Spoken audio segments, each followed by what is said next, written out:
Hello, welcome to this video on the Iceman. So in this video series I'm discussing different teaching styles, but this particular teacher was way more than your average teacher. I call him the Iceman. You could also call him the Mountain Man. So Mr. B, Kian B, was in charge of St. Albans College's journey. Now, as I've mentioned in a previous video, that the journey was this 23-day, I think it was over 400-kilometer journey, almost 450 kilometers, which our grade 10s had to do. It was a rite of passage at the school. Now, I was not raised as an outdoorsman, albeit that I was a cricketer and I was a sportsman.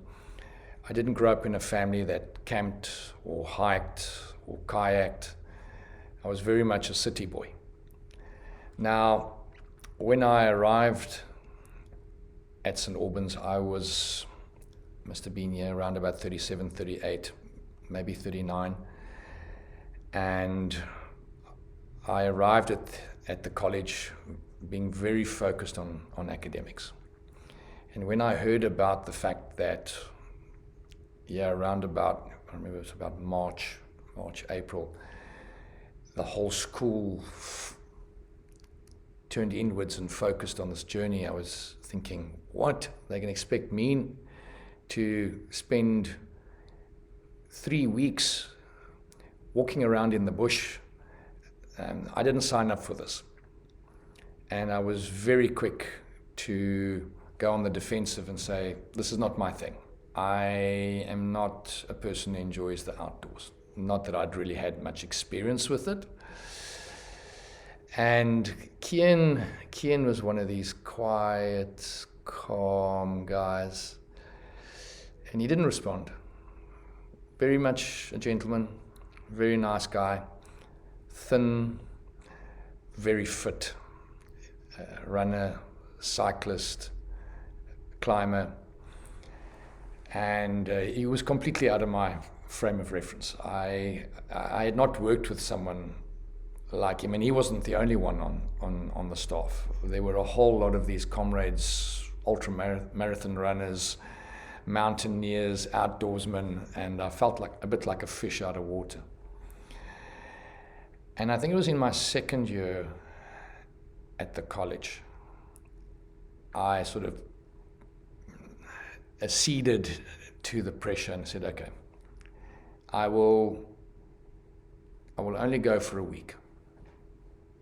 And I thought, a week? This is going to be terrible.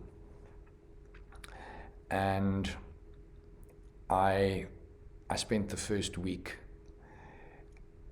the first part of the journey, and I think it was on the second day. First day wasn't too bad. I think we hiked about 10 kilometers, maybe 11 kilometers. But on the second day, they had a 90-kilometer cycle, and I hadn't cycled from the time I was in primary school.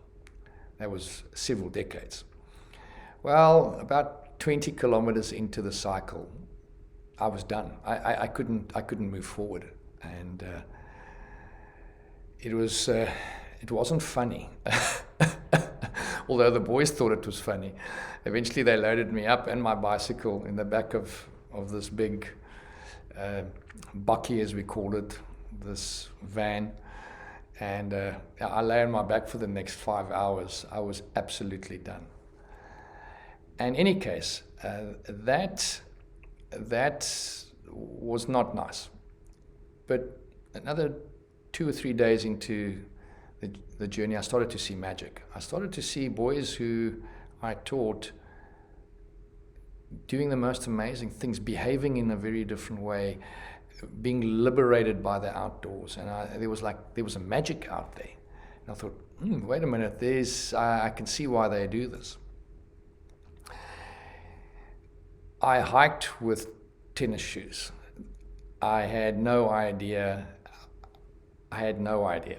I carried a hammer with me to knock 10 pegs into the ground. Of course, they ripped me off about that for years afterwards. In any case, I made it through the first part of my first journey. So the next year, I volunteered, and I said, okay, I'll go. And I was more positive, and I went, and this time I did a different part of the journey, and it was exciting. It was nerve-wracking. It involved more of work being on the rivers and kayaking. In any case, why I'm telling you this is that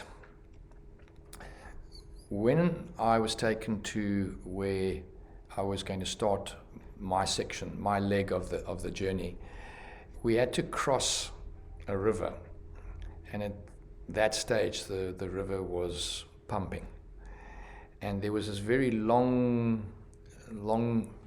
low-level bridge. I think it was a weir, it was a wall that normally, the water would just flow over, but the water was flowing over it like this. And when we got to the river, Kian said to me, I've got to drop you off at Rock Camp on the other side. And I looked at him and I went like, dude, that river is in full flood.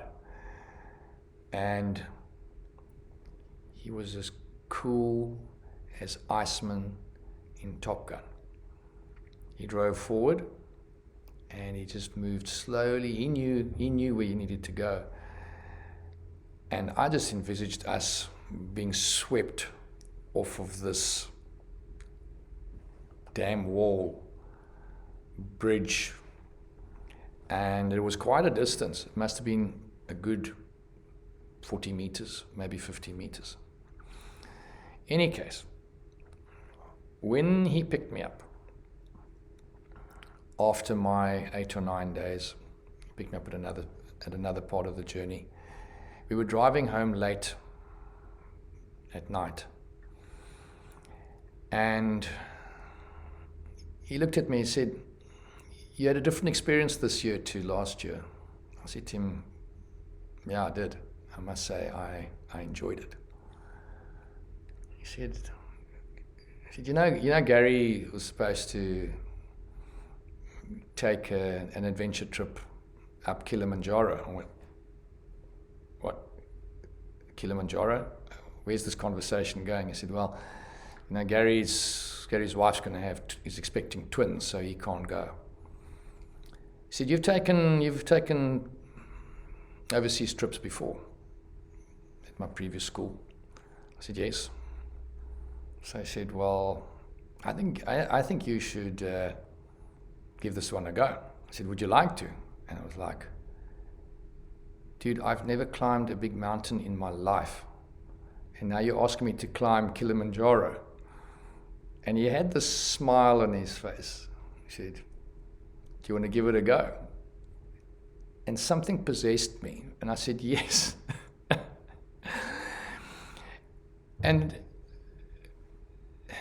4 months later, I summited Kilimanjaro with a group of boys and parents from St. Albans, 6,000 meters, almost 6,000 meters above sea level. And it changed my life. I fell in love with mountains. And some of the best lessons I've learned have been in the outdoors and on mountains, which I will share with you at a later stage. But why am I talking about Kian, the Iceman? In his quiet, cool, calm, analytical manner, his deeply spiritual manner, very, very at ease, calm in his own skin, he saw potential in me. And I'm so privileged and so thankful to have worked with colleagues who saw something in me that I did not see. And I think if you're going to be a true teacher, you also need to be a teacher of teachers. You also need to see the potential in your colleagues. If you have something, you have a passion, you have something that makes you different, and you see the potential in your colleagues to enjoy it, to grow through it, then you need to share it with them. You need to give them opportunity to taste it, to become passionate by it, and to grow. And not only was it that he ignited a love for mountains and hiking in me, but he also helped me to start running. And at the age of 40, I don't think I'd exercised for 20 years, in a gym or done any running. And I decided, okay, I must now get fit after I had climbed Kilimanjaro, because I had prepped for it and I felt good, but I realized that I hadn't been investing enough in my own physical health. And I said to him, so I'm thinking of running. What advice do you have for me? Because he'd run several Comrades marathons. He said, get the right shoes, go to the right place. And he says, and then secondly, for 3 months, you're going to hate it, but keep at it. Start running, you might only run 500 meters, and then next week you run 800 meters, and the next week you run a kilometer. But he says, don't give up. You're going to absolutely hate it. And then after 3 months, you'll be addicted. Well, that was 16 years ago, and I'm still addicted. So thank you, Iceman. Not only did you see potential in me and give me opportunity, but you helped me and you grew me beyond just being a teacher. You grew me as a human being. And that's what we need to do as teachers. Not only do we need to help grow young people as human beings, but we also need to share and help our colleagues grow as well. So thank you, Iceman.